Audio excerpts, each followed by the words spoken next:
कधी स्वच्छ कारभार त्यात चुकीचं काय आहे?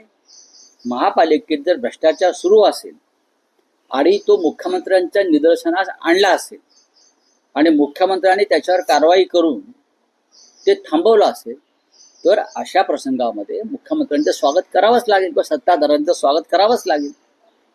मी नीटच्या माध्यमातून हा देशभराचा विषय आहे, महाराष्ट्र केंद्रबिंदू आहे. अशा वेळेला जबाबदारी मुख्यमंत्र्यांची नाही का? सीबीआय येऊन कारवाई करते. पण इतकं मोठं कांड परीक्षा स्पर्धेतलं सुरू असताना महाराष्ट्र पोलीस, राज्याचं गृह मंत्रालय हे अनभिज्ञ आहे. ह्याच्यावरती जर आम्ही बोललो तर ती मुख्यमंत्र्यांवर टीका होत नाही, ती शासनावर टीका आहे.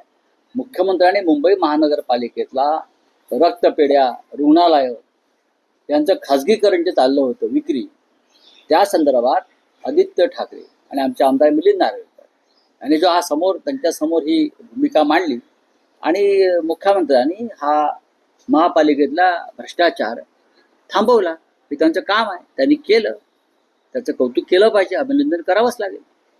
नाही, पण ते विषय मुख्यमंत्र्यांना दिसतात, पण एवढे मोठे प्रश्न दिसत नाही.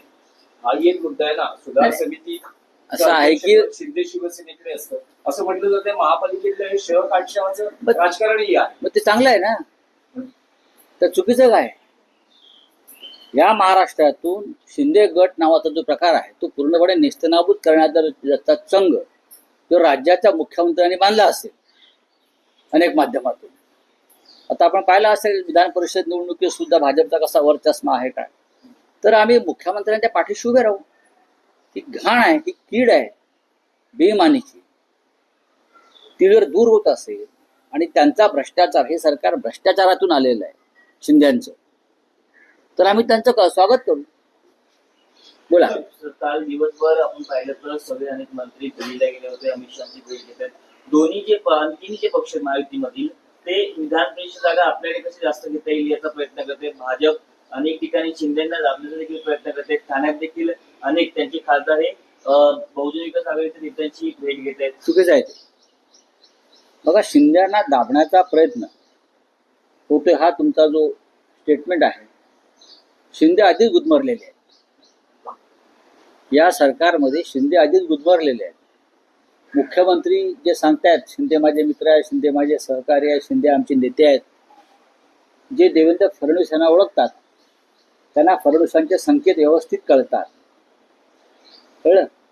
त्याच्यामुळे भविष्यात जे काय घडणार आहे त्याची नांदी आहे, इतकंच मी सांगतो. म्हणूनच जी जमवाजमव सुरू आहे ती जमवाजमव त्यासाठीच आहे कारण उद्याची निवडणूक विधानसभेची भाजपा आणि शिंदे गट हे एकत्र लढू शकत नाहीत. असंही एक विश्लेषण केलं जाते की एकनाथ शिंदे हे महाराष्ट्रातल्या प्रादेशिक पक्षांची मोठ बांधण्याचा प्रयत्न करतात, कारण त्यांना 2029चं राजकारण भाजपचं त्याची चाहूल लागली किंवा त्यांना लक्षात आलेलं आहे. असं पाहता अलीकडे बच्चू कडू असतील, आनंद परांजपे असतील, आता भवियाचा उल्लेख होतो. तुम्हाला या खूप मोठ्या शक्ती वाटतात का? नाही, पण हे ज्यांना लोकांनी पूर्णपणे नेस्तनाबूत केलेल्या या शक्ती आहे त्यांच्याबरोबर एका प्रादेशिक पक्ष नाही आहेत. या महाराष्ट्रामध्ये महाराष्ट्रात प्रादेशिक पक्ष दोनच आहे. एक शिवसेना बाळासाहेब ठाकरेंची, म्हणजे आम्ही सगळे, आमचा पक्ष, उद्धव ठाकरे प्रमुख आहेत त्या पक्षाचे, आणि दुसरा माननीय शरद पवारांच्या नेतृत्वाखालचे राष्ट्रवादी काँग्रेस पक्ष. हे दोनच या राज्यामधले प्रमुख प्रादेशिक पक्ष आहेत ज्या राज्याच्या अस्मितेवर बोलतात आणि भूमिका मांडतात.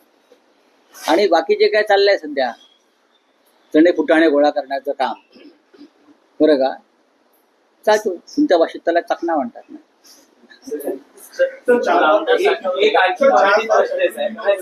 मराठी हा प्रश्न आहे की राष्ट्रवादी काँग्रेस अजित पवार गटातली नाराजी प्रचंड उफाळून आल्याचं दिसतंय.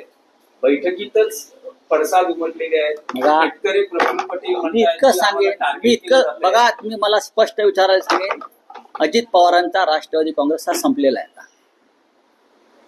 उरलेला पक्ष भाजपाकडे आणि बाकी सैरा भैरा आमदार इतर ठिकाणी पळून जातील. हा पक्ष संपलेला आहे.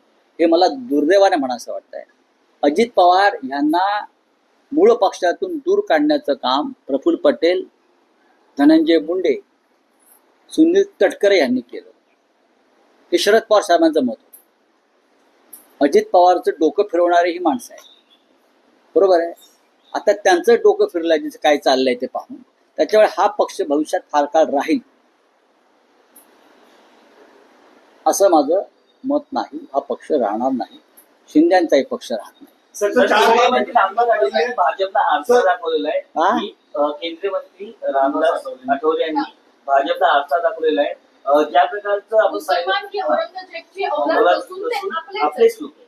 बघा की बदलू नये असं बघा आठवल्यांच्या हातातला आरसा कोणी दिलाय? भाजपने दिला असेल ना.